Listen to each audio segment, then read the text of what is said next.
sobre tudo que se deve guardar, guarda o teu coração, porque dele procedem as saídas da vida. Quero ler novamente. Sobre tudo que se deve guardar, guarda o teu coração, porque dele procedem as saídas da vida. Vamos lá. Senhor nosso Deus, nosso Pai que estás nos céus, Pai, eu quero te agradecer, Senhor, por esta noite maravilhosa, e ainda se torna mais maravilhosa ainda, porque estamos na Tua presença, Senhor. Pai, eu quero te agradecer por esta igreja, eu quero te agradecer pela vida do pastor Jamil, da sua esposa, Senhor, dos familiares, ó Deus. Pai, o nosso coração está alegre esta noite, por cultuar o Teu santo nome, por agradecer a Deus pela vida do Teu servo, Senhor. Pai, agora neste momento, fala no coração do Teu filho, da Tua filha, assim como o Senhor falou no meu coração. E continue, Senhor, falando, ó Pai, porque o Teu Espírito tem livre acesso em nosso meio. Senhor, eu quero te pedir nesse momento por aqueles que estão enfermos, ó Pai, aqueles que não outrora estavam te servindo, outrora, Pai, estava presente aqui, mas uma enfermidade, Pai, impossibilita o Teu servo de estar conosco esta noite. Mas eu também quero te pedir, Senhor, por aqueles que estão enfermos espiritualmente falando. E essa, Pai, é a pior enfermidade, pois não tem alegria de estar na sua casa. Senhor, tenha misericórdia deles. Senhor, nós te agradecemos mais uma vez por tudo que o Senhor tem feito e pelo que o Senhor há de fazer em nome de Jesus. Amém, Senhor? Amém. O tema da mensagem é: guarda o teu coração. Existia um filósofo na antiga Grécia chamado Diógenes de Sinope. Também, depois, ele passou a ser conhecido como Diógenes o Cínico. Diógenes, irmãos, ele sai ali da sua cidade da Grécia, chamada Sinope, e ele é exilado para Atenas. E quando ele sai nas ruas de Atenas, ele então se depara com uma sociedade luxuosa, uma sociedade rica, uma sociedade soberba, e ele então tem ali naquele lugar um contraste. Embora o filósofo, ele começa a viver um contraste, e ele larga então, irmãos, a sua casa, e ele passa a viver num barril, ele passa a viver num tambor, num túnel. E alguns acreditavam que ele estava completamente louco. E ele então, durante o dia, ele saía ali com uma luneta acesa. E quando as pessoas então perguntavam para ele: escuta, por que isso? Ele dizia: estou atrás de alguém que seja honesto. É claro que o que ele estava mesmo fazendo era uma anedota. Porque imagine você procurando alguém que seja honesto, com uma luneta acesa, numa cidade tão corrompida como era Atenas.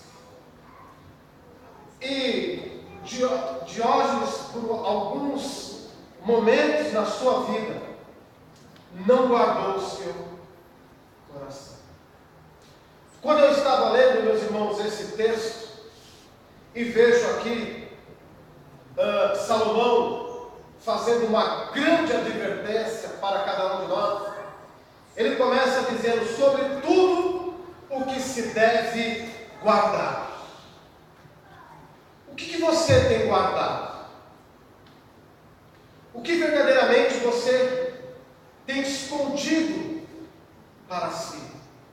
O que tem sido de valioso para o seu coração? Muitas vezes nós guardamos aquilo que verdadeiramente é valioso.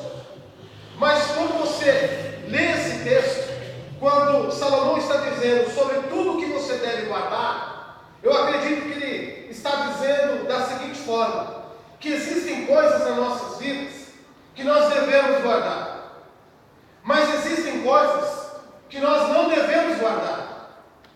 E é interessante como nós temos o costume de guardar muitas vezes aquilo que não é para guardar, e aquilo que é para guardar, nós guardamos. Então ele está dizendo sobre tudo o que deve guardar. O que você tem guardado? O que você tem trazido no seu coração? Quando fui convidado a pregar essa noite, eu visualizei a pessoa do pastor Jair. Mas estendam-se, irmãos, porque o ministério, meus irmãos, requer de nós, muitas vezes, que certas coisas sejam extirpadas, apagadas da nossa mente. E muitas vezes, como seres humanos somos, nós não conseguimos. Esforçamos, mas não conseguimos. Mas não podemos olhar para essas coisas. Não podemos olhar para aquilo que não nos traz esperança. Porque Salomão disse que sobre tudo que se deve guardar, guarda o seu coração. Mas aqui não está falando deste coração carnal, mas está falando guarda a sua mente. Esteja blindando a sua mente. Esteja blindando o seu coração, os seus pensamentos. Muitos de nós acordamos não com coisas boas, mas já acordamos com coisas negativas, com pensamentos negativos.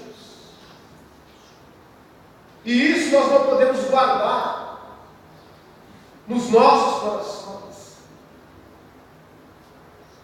Muitas vezes nas nossas vidas, meus irmãos, aquilo que não é para ser guardado, nós guardamos.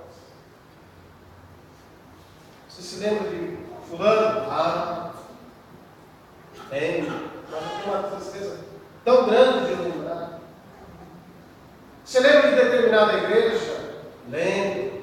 Então muitas vezes trazemos na nossa mente aquilo que não nos dá esperança, aquilo que não nos dá alegria, meus irmãos.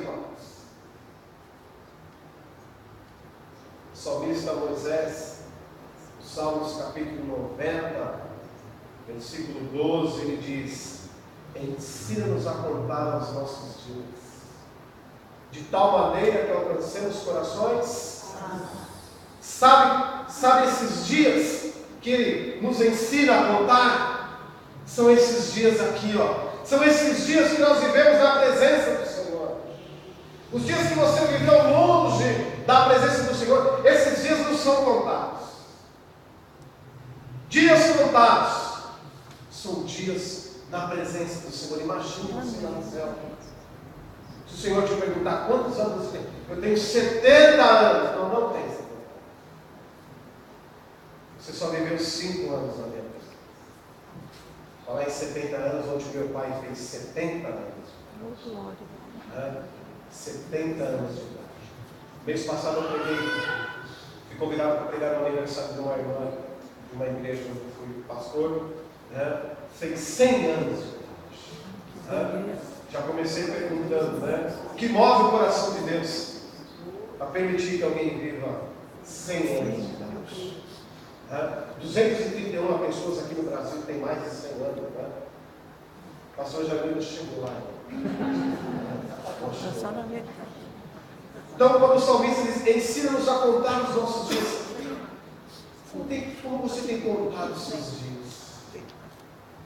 De que forma você tem contado os seus dias? De que forma você tem guardado o seu coração? Porque dele procedem as saídas da vida.